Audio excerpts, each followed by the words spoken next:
Gentleman from Virginia. Thank you, Mr. Speaker, and I rise today in the strongest support of H.R. 1771, the North Korea Sanctions Enforcement Act of 2014. I yield myself such time as I may consume. One is recognized. I also want to thank the distinguished chairman. He and I had a conversation several months ago, and where I encouraged that we put this on the schedule, the agenda for a markup on the House Foreign Affairs Committee, and he did so with alacrity, and I really appreciate his consideration and leadership. This legislation, which I'm pleased to have co-sponsored, provides us with the opportunity to communicate that the House of Representatives is resolved to hold the Orwellian North Korean regime accountable for unspeakable brutality against its own people and the erratic and in which it conducts itself on the world stage. The bill imposes the first comprehensive sanctions on the North Korea regime and those in other countries who abet its arms smuggling, weapons of mass destruction, and ballistic missile development, human rights abuses, and terrorism support. It imposes asset freezes and seizures and visa denials on persons who materially contribute to North Korea's WMD missile development and proliferation, as well as its human rights abuses and support for terrorism. H.R. 1771 requires the Treasury Department to determine if North Korea is engaged in money laundering, and if so, it blocks any entity from access to the entire United States financial system if it conducts direct or indirect transactions with North Korea's banks. It also requires a public report identifying North Korea human rights violators and political prison camps. It calls for a feasibility study of providing North Korean nationals with Internet communication devices that can overcome the incredible censorship in that country.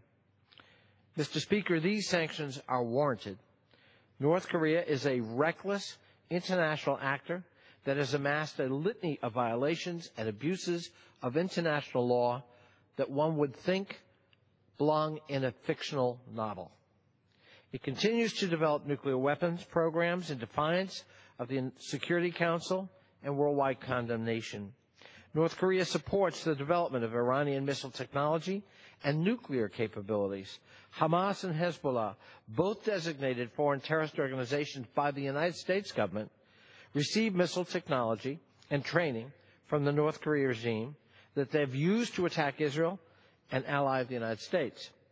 The Security Council of the United Nations resolutions deterring missile tests and launches are routinely flouted. It's clear that a pattern of behavior has developed in North Korea that should be concerning to all in the international community, not just this body. The U.S. will not and cannot allow an authoritarian regime to operate with impunity and threaten our national security and that of our allies. Of course, the United States and the international community should not only address the aggression North Korea has projected outward, the atrocities committed within the borders of North Korea are, of course, of equal concern and deserve similar condemnation. The status of human rights seems to have regressed under Kim Jong-un, if that's at all possible. A recent United Nations report recounts in horrifying detail the offenses which land individuals in labor camps, including the misspelling of Kim Jong-il. Deplorable conditions persist in the nation's system of gulags that reports say contain as many as 200,000 prisoners. People seeking refuge from the oppressive regime must disregard public executions used to intimidate the populace and brave a shoot-to-kill set of orders that levied against citizens who are simply attempting to make a living somewhere else. Family reunifications between South Korean families and their loved ones on the other side of the DMZ remain limited to fleeting reunions.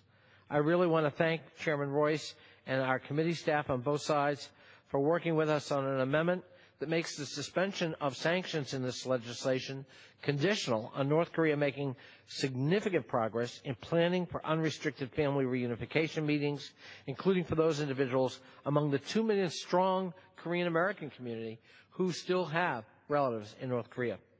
Pyongyang must pay, and the lives of North Koreans must be improved.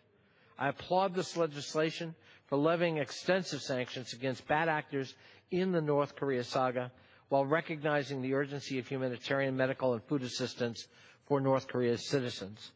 Rest assured that no such reprieve is offered by the regime in Pyongyang.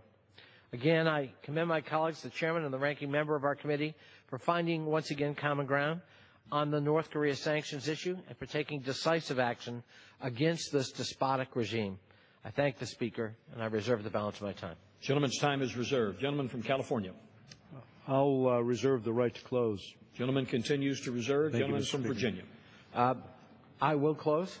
We have no speakers on the side, Mr. Speaker. I urge passage of this legislation. I think it can send a very important message to our allies and to our foes and to especially the North Korea regime itself. And I think the timing is ripe.